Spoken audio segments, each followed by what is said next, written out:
The goal of today's video is to ski down a mountain with a 5.4 camera to get some of the most beautiful scenery in the world on large format, to take beautiful pictures and keep the art form alive.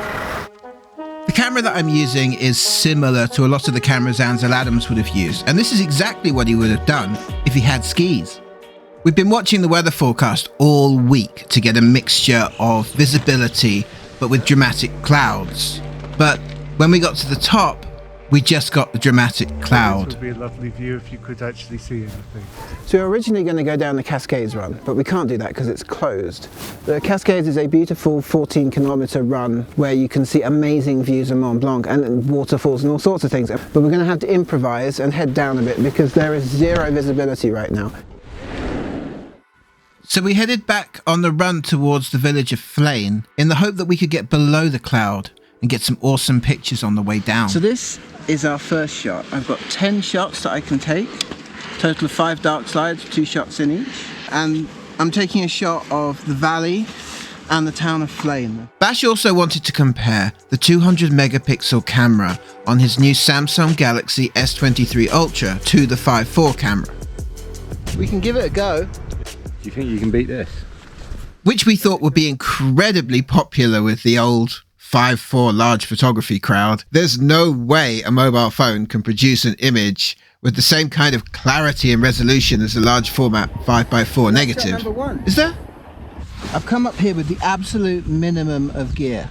All that I could carry on my back is what I've got. So I've got a camera and a very light tripod. But it's there to prove that 5.4 shouldn't really be that complicated.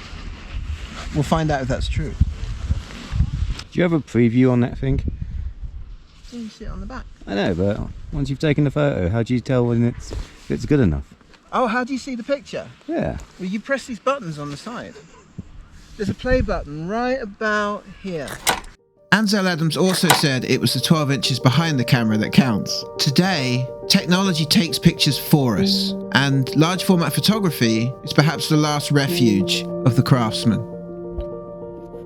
When I turned around, the view back up the mountain towards the clouds looked super dramatic, so I just had to use that as shot number 2. Yes? All I have to do is put the camera on the landscape. We can talk about the images from the phone at the end of this video.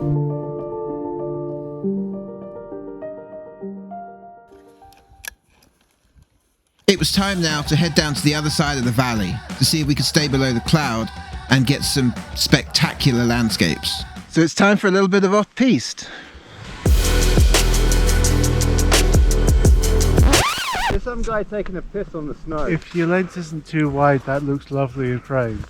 Super powdery. It's quite hard to walk. So this is the second location on the other side of the valley. I'm going to get the third picture here and try and get all of this beautiful view. I can't move to set my exposure.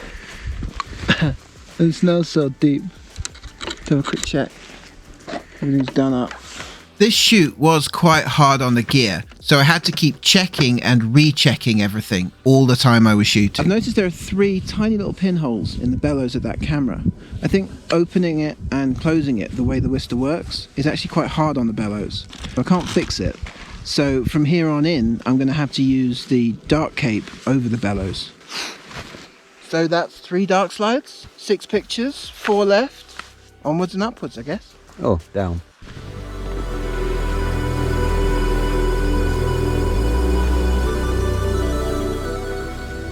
Fortunately, those pinholes didn't affect my pictures, but using an iPhone as a light meter was consistently giving me underexposed results. For these 2 pictures, my phone had died, so I just guessed.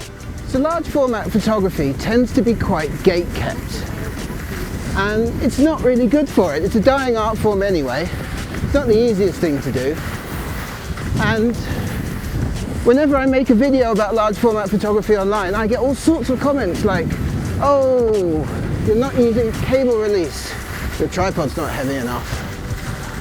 I'm skiing down a mountain right now, and I don't have those things. But I can still take some beautiful pictures. For my next trick, I'm going to slide down on my ass. Right.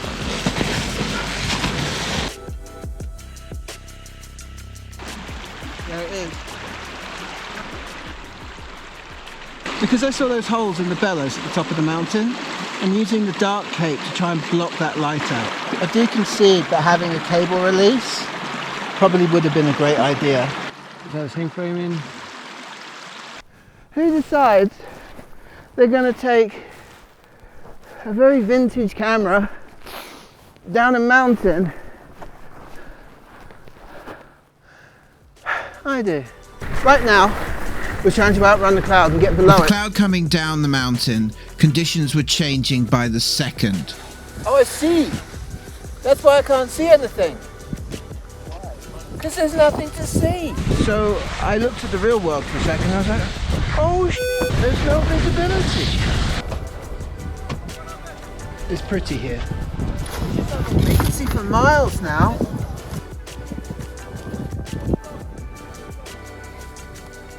Two more shots left. So that's shot number 8. We've got 2 more to go. And we are really chasing the weather down the valley.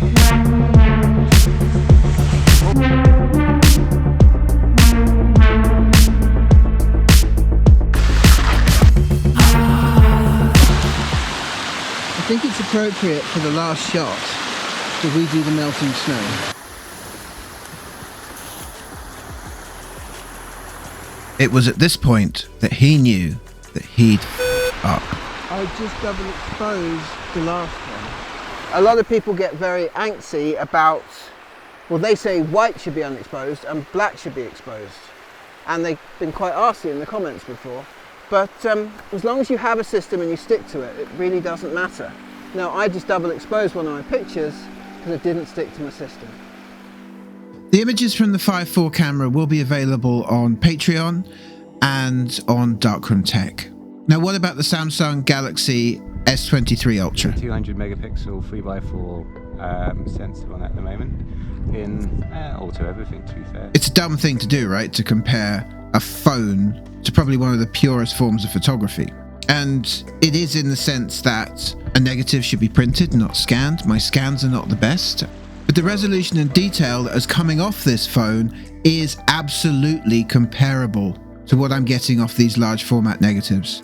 The images might not have the soul that the film images have, but they can be achieved without any skill, without mixing up your dark slides, without getting your exposures wrong, without developing your pictures, without skiing down a mountain with a wooden box with a piece of glass attached to it.